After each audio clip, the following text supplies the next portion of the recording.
Olá, mente científica, sejam muito bem-vindos a mais um vídeo aqui no canal Cientificamente. Eu sou o Jaderson, sou licenciado em Física e você aí sabe como criar um buraco negro? Pois nesse vídeo eu vou mostrar para vocês como, teoricamente, você pode pegar aquela sua folha cheia de coisas para fazer que você não quer mais ver na sua frente e você simplesmente quer fazer com que ela desapareça da existência, você pode transformar ela num buraco negro desde que você consiga amassá-la a um tamanho pequeno o suficiente.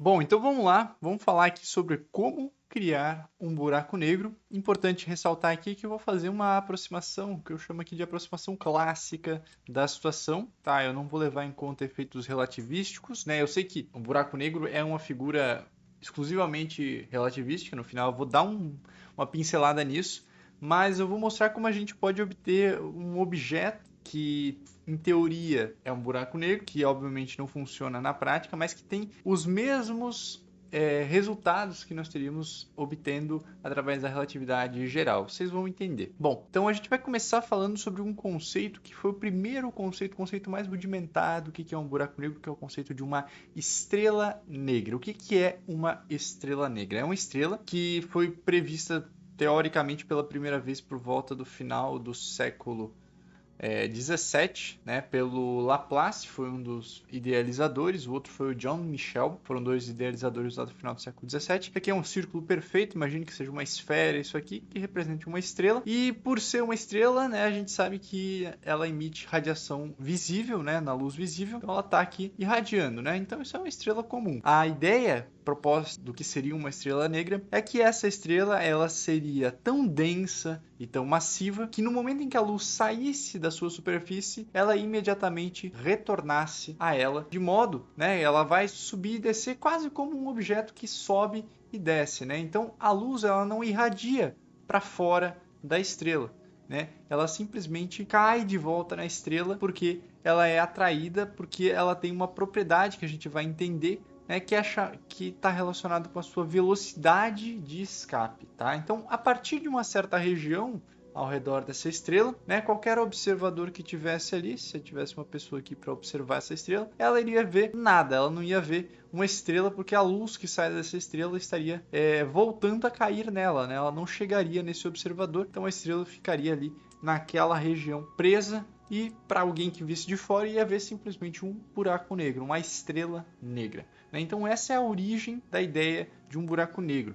E essa estrela negra rendeu previsões teóricas para o raio, justamente para qual raio essa estrela teria que ter, e esse raio depois veio a se verificar que é exatamente o mesmo raio que nós encontramos para o horizonte de eventos de um buraco negro. Então o raio da estrela negra, que foi previsto utilizando a mecânica clássica, né, as aproximações clássicas, é exatamente igual ao raio que se obtém depois pela equação de Einstein, pelas equações de Einstein da relatividade geral e pela métrica de Schwarzschild e as outras métricas, enfim. Então, para a gente entender o conceito de um buraco negro, a gente vai precisar entender a ideia de velocidade de escape. Se a gente tem um corpo astronômico, vamos imaginar um corpo astronômico tipo a Terra, assim, né? Um planeta, né? Como a Terra, tem um certo raio, que tem uma certa massa, né? E a gente vai colocar aqui na superfície desse planeta, né? Vamos dizer que a gente quer, vamos usar uma cor diferente aqui, lançar um corpo para cima, né? De forma que esse corpo saia com uma certa velocidade v, e essa velocidade v faça com que o corpo continue indefinidamente sem nunca cair. Né? Esse é um questionamento muito válido, né? Será que tem como a gente lançar um corpo com uma certa velocidade, que aí então a gente chama de velocidade de escape, de modo que esse corpo nunca volte a cair? Porque a gente joga um corpo para cima, ele sobe e desce, né? A máxima do ditado popular, tudo que sobe desce. E se não desce, né, a gente sabe muito bem que a gente pode colocar o objeto em órbita, né? E aí o objeto fica caindo meio que para sempre, né? Também já falei sobre isso num vídeo. Mas e se a gente quiser lançar uma sonda para fora do sistema solar, alguma coisa do tipo, algo para longe da Terra, para não voltar para a Terra? Tem como fazer isso? Tem, se a gente lançar esse corpo com uma velocidade de escape, uma velocidade maior do que a velocidade de escape, e no caso da Terra, essa velocidade de escape é de 11.000 metros por segundo, certo? Então, se você lançar um corpo para cima e você quer que ele não volte mais a cair na Terra, você tem que jogar ele com mais de 11.000 metros por segundo de velocidade, ok? Então, bem simples, bem fácil, ok? E no caso da estrela negra, a gente tem o simples caso que nem mesmo a luz, né? Voltando aqui no caso da estrela negra, a luz ela sobe e desce. A luz a gente sabe que é o corpo mais veloz do universo. Nada anda mais rápido do que a luz. E aqui a gente ainda não está levando princípios relativísticos, por isso que a teoria ela não é tão completa, mas o mais interessante é o resultado final. Mas aqui a gente vai assumir que nada anda mais rápido do que a luz, mesmo na teoria clássica, e que, portanto, se a gente tiver uma estrela que nem mesmo a luz consegue escapar, essa estrela ela tem a capacidade de atrair qualquer outro corpo e nenhum corpo consegue deixar essa estrela. Então, qual seria no mínimo a velocidade de escape para essa estrela negra? A velocidade de escape dessa estrela teria que ser maior do que a velocidade da luz c, né? Porque aí somente corpos com velocidade maior do que a velocidade da luz conseguiriam sair, se desprender dessa estrela, certo? Então, a velocidade de escape limite para a gente encontrar uma estrela negra ou um buraco negro é a velocidade da luz. A partir dali, se tiver velocidade de escape maior, nem mesmo a luz consegue sair. Então, a gente vai calcular justamente esse ponto aqui. Qual é a velocidade de escape, de modo que a velocidade de escape seja igual à velocidade da luz, para encontrar qual vai ser o raio, né? No fim, o raio, a dimensão dessa estrela negra, né? Então, vamos seguindo aqui.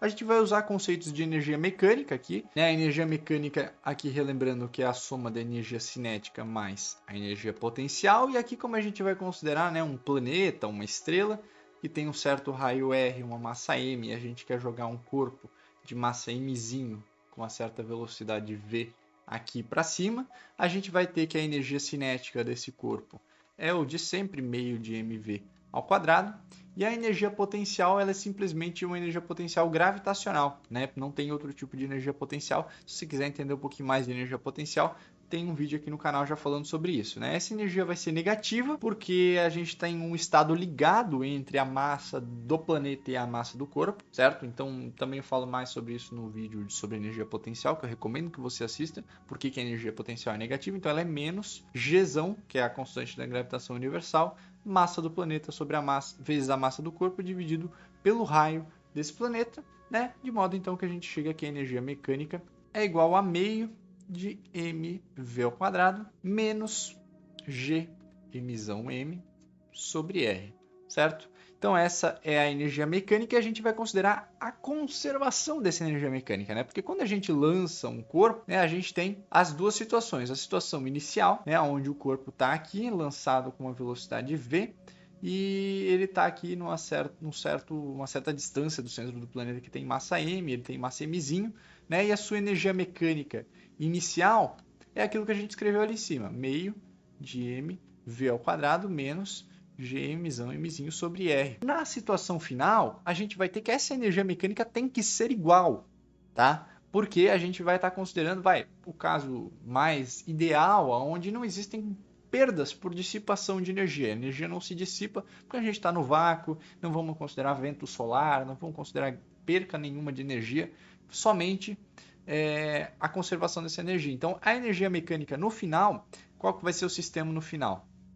Vai ser o planeta, aqui com massa m, e o corpo a gente quer que ele esteja o quão longe possível deste planeta, né? Então a gente quer que esse corpo esteja numa distância aqui que eu vou chamar de rzinho, que tenda ao infinito, né? Então qual que vai ser a energia mecânica no final? A gente quer que lá no final a velocidade seja igual a zero, ou seja, ele só vai parar quando ele chegar longe, muito longe, muito longe. Nunca vai parar a ponto de voltar a cair. Então a gente quer que a sua energia mecânica final seja zero para a energia cinética, menos G, mzão, mzinho sobre R. E se a gente aplicar esse limite de R tendendo ao infinito, esse termo também vai a zero. Então a gente quer que a energia mecânica final seja zero. E aí, portanto, a gente consegue obter qual é a energia mecânica de escape, né? Porque a gente tem que a energia mecânica inicial é igual à energia mecânica final, né? A energia mecânica inicial é meio de mv quadrado, e aqui a gente já quer que seja a velocidade de escape ao quadrado, né? Menos gmzinho sobre rzão, que é o raio do planeta, e isso aí tem que ser igual à energia mecânica no final, que a gente calculou aqui que é igual a zero. Então, a gente tem que igualar essas duas coisas, ou seja, a energia mecânica de um corpo, para ele escapar de um certo corpo gravitacional de um planeta ou de uma estrela, tem que ser igual a zero. Ele tem que ter, veja só que absurdo, né? o corpo tem que ter uma energia mecânica igual a zero para poder escapar do corpo. O que parece não fazer sentido, mas se a gente lembrar que a energia potencial é negativa, faz total sentido, porque quanto mais próximo do planeta, mais negativa é a sua energia potencial. E lá no infinito ela vai se tornando zero. E aí, com base nisso, a gente pode calcular a velocidade de escape, né? A gente pode pegar essa equação aqui, né, que é a nossa equação de energia, né, da equação da conservação de energia, a gente pode partir dela e chegar. Então, vamos trabalhar com esse termo aqui, né, passar o Gm sobre R para o outro lado, né, fica meio de M velocidade de escape ao quadrado igual a G emissão Mzinho sobre R, né, e aí reorganizando a gente vai chegar que a velocidade de escape é a raiz quadrada, né, esses dois M's zinhos, né, a massa do corpo não interfere, tá? Então, independente da massa do corpo, isso é muito importante, porque aí você para pensar, pô, não depende da massa do corpo. Qual é a massa do fóton? Qual é a massa da luz? Zero.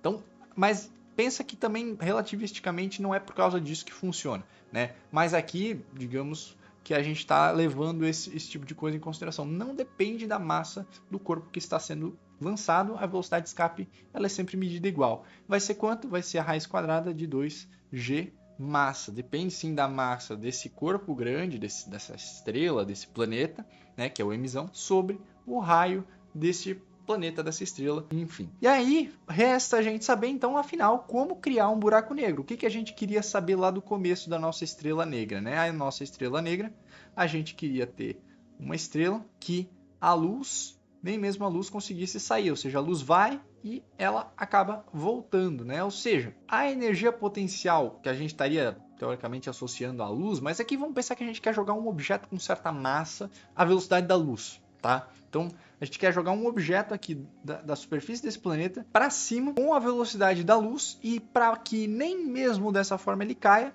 né? A gente quer saber qual é então o raio desse planeta, de modo que a velocidade de escape, como eu falei, seja maior do que a velocidade da luz. Então a gente vai aplicar aqui no limite em que a velocidade de escape do planeta seja igual à velocidade da luz, para que então a partir daí a gente tenha o raio mínimo, né? Vamos calcular qual é o raio mínimo que um corpo tem que ter para que a velocidade de escape seja maior que a da luz. Então, vamos pegar lá essa nossa expressão aqui, vamos só copiar aqui, né? A velocidade de escape é a raiz quadrada de 2gm raiz de r, tudo isso na raiz, né? Vamos então encontrar qual é esse raio se a gente tiver que a velocidade de escape for igual a c, né? Então, vamos substituir v escape por c sobre 2g emissão sobre R, e esse R a gente vai chamar de RS. Tá? Depois eu vou dizer o que ele significa, talvez você já saiba.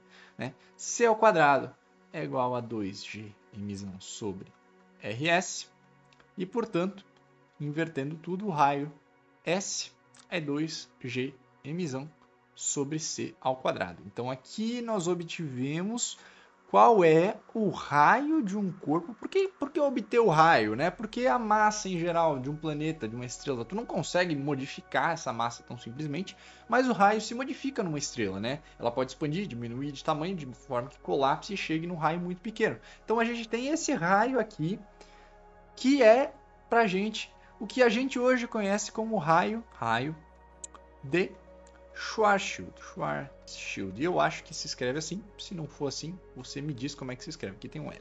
Shield. Esse é o raio mínimo para que, se tiver um raio menor do que esse, essa estrela obviamente vai ser negra. Mas a partir dali, a luz, se a massa estiver constada dentro dessa região, a massa vai impedir gravitacionalmente que a luz, até mesmo a luz, escape. Ou seja, até mesmo corpos com velocidades iguais à da luz não vão conseguir escapar, né? Então esse é o raio de Schwarzschild, que cria então um buraco negro. Esse raio, a gente acabou de obter ele por meio de considerações, como eu falei, clássicas, uma aproximação clássica de energia mecânica sem levar em conta a relatividade. Mas a gente consegue encontrar ele também de maneira relativística. Eu já vou chegar lá, mas primeiro a gente vai entender qual que é esse raio, o que ele significa, quão grande, quão pequeno, né? Por que esse raio é tão, às vezes, tão difícil de encontrar um buraco negro? Sei lá, se a gente quisesse, por exemplo, transformar a Terra como um buraco negro. Pegar a Terra, que a gente vai aqui aproximar alguns valores, né? A gente tem a massa da Terra da ordem de 10 na 24 quilogramas. e vamos pegar a constante da gravitação universal ali na ordem de 10 na menos 11. Só deixa eu pegar a unidade disso aí, porque agora é Newton por metro quadrado. Não.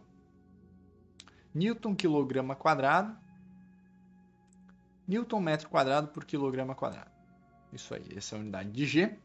Né? E a gente precisa também do C, né? Do valor de C, que aqui a gente vai pegar a ordem de 10 na 8 metros por segundo. Então aqui a gente está só trabalhando com aproximação. Isso aí é lá no capítulo 1 do Moisés, se você quiser ler, tem bastante informação sobre como estimar alguma coisa. Eu não quero saber o valor exato, eu quero saber qual é a ordem de grandeza do raio de Schwarzschild para a Terra. Né? Então eu vou substituir aqui. Deixa só eu copiar aqui essa equação, se eu conseguir. Né? Essa é a equação. Se eu tentar substituir ela aqui, eu consigo. Né? Quanto é que vale G? Vamos substituir pelas ordens de grandeza. Né? O 2 não vai fazer diferença. Então vamos só colocar aqui. Vamos colocar aqui embaixo para caber, para não dar conflito. Né? O G é 10 na menos 11. De novo, o 2 eu vou esquecer porque eu não quero trabalhar com números especificamente. Vezes M, no caso é a massa da Terra, é 10 na 24. Sobre C ao quadrado, é 10 na 8 ao quadrado, ou seja, 10 na 16. Né? Menos 11 mais 24, menos 16. Né? Se você fizer essa conta, isso aqui vai dar 10 na menos 3. E você vai chegar na unidade de medida metros. Tá? Eu não coloquei as unidades, mas vai dar 10 na menos 3 metros. Né? Só fazer, você pode conferir. Ou seja, o raio de Schwarzschild da Terra, se você pegar a Terra e quiser que ela se transforme num buraco negro, ela vai ter que ter um raio igual a 1 milímetro. Ou seja, você vai ter que ter um corpo. Você pega uma régua, qualquer régua, olha quanto é que vale 1 milímetro, certo? Olha quanto é que vale 1 milímetro. Aí você olha para o segundo milímetro, né, que seria o diâmetro da Terra. Aí você pensa, bom, beleza, é um negócio pequeno. Aí você sai assim, você dá uma olhada para fora e você pensa quanta coisa que tem lá fora. Aí você pensa, putz, caberia tudo isso dentro de uma bolinha desse tamanho. Isso é o tamanho do absurdo, do abismo, da insanidade que é um buraco negro. O quão densa é a matéria dentro de um buraco negro. Só para você ter uma noção. Certo? Isso se a Terra fosse colocada aqui dentro. Você pode fazer cálculos com a massa do Sol, a massa de Júpiter, qualquer coisa você pode transformar num buraco negro, até mesmo a folha de papel que eu amassei no começo do vídeo. Né? Por quê? Porque mesmo que a gente não esteja levando em conta efeitos relativísticos, se você vê então... A gente vai dar uma pincelada no buraco negro relativístico, né? Um vislumbre, né? Para discutir só uma coisa, que é o fato de que o raio de Schwarzschild para o buraco negro relativístico é o mesmo que para o buraco negro clássico que os caras previram antes mesmo de saber da relatividade geral. Né? E por isso que a gente conseguiu fazer todas essas aproximações, por isso que qualquer objeto que for colocado num raio menor do que esse vai se transformar num buraco negro, independente se você souber relatividade ou não. Tá? O mais difícil é realmente você conseguir transformar ele desse tamanho. O que acontece aqui na métrica de Schwarzschild? Tá? Vamos para esse último tópico aqui, aquela cerejinha no bolo que a gente sempre traz aqui, aquele a mais no vídeo, vai. O que é a métrica de Schwarzschild que eu coloquei aqui? Essa equação que se você nunca viu... Não precisa se preocupar com ela. Ela nos diz quais são as distâncias espaço-temporais para um corpo esfericamente simétrico, né? Ou seja, uma massa, um planeta, que tem um certo raio, R, aqui, né? E esfericamente simétrico, na verdade, é a métrica a uma certa distância R deste corpo, certo? Então, qual é a distância entre os pontos do espaço-tempo, ou seja, quão longe eu estou do outro ponto, quão longe eu estou, sei lá, da parede que está aqui na minha frente, espaço-temporalmente, tanto no espaço quanto no tempo. Vamos esquecer aqui essas coordenadas esféricas aqui, vamos deixar as coordenadas esféricas, não, as coordenadas angulares, vamos deixar de lado, vamos só olhar para a distância, para as coordenadas no tempo e para as coordenadas em R. O que vai acontecer se a gente fizer R igual a, olha só, o raio de Schwarzschild, 2Gm sobre C ao quadrado. E eu vou substituir isso aqui, tá? Eu vou pegar só os primeiros termos aqui, tá? Só esses primeiros termos. Copiar aqui e jogar aqui embaixo. E no lugar de R, eu vou apagar o R e eu vou jogar esse valor que é o raio de Schwarzschild. 2Gm sobre C quadrado. E aqui também, 2Gm sobre C quadrado, bem pequenininho. Aqui a gente percebe logo claramente que isso aqui vai cancelar com isso aqui, o C cancela com o C, o 2 cancela com o 2, o G cancela com o G, o M cancela com o M, e isso tudo aqui dá 1. E aqui é a mesma coisa. esse termo todo aqui embaixo, né? Deixa eu escrever em amarelo para ser mais visível. Esse termo todo aqui embaixo vai dar 1 e esse termo aqui também dá 1. Tá. E daí? Vamos abrir um novo slide aqui. O que vai acontecer, né? Vamos copiar essa nossa equação aqui só para a gente ter uma noção, né? Isso aqui deu 1. Toda uma olhada de coisa, ds, quanto é que vai ser ds quadrado aqui nesse caso? ds quadrado vai ser igual a 1 menos 1 c quadrado dt quadrado menos 1 sobre... Aqui eu tô, fazendo física, não tô fazendo matemática, eu não tô tendendo nada ao limite, eu tô só mostrando o limite do que vai acontecer quando eu aplicar lá. Aqui vai ser 1 menos 1 dr quadrado. Aqui a gente tem um problema. Por quê? Porque o que é 1 menos 1 é 0. Então, c quadrado dt quadrado menos 1 sobre 1 menos 1 é 1 sobre 0 e 1 sobre 0 é infinito. Olha o que a gente chegou aqui para a distância no espaço, no tempo, no horizonte de eventos. Que esse aqui é o horizonte de eventos do buraco negro. A gente chegou numa distância espacial infinita e uma distância temporal igual a 0. Ou seja, temporalmente a distância não existe. Não existe distância entre um ponto e outro dentro de um buraco negro temporalmente ou no horizonte de eventos. Mas a distância entre os pontos desse espaço é infinita. Ou seja, existe espaço ali, meio que, sei lá, buga tudo.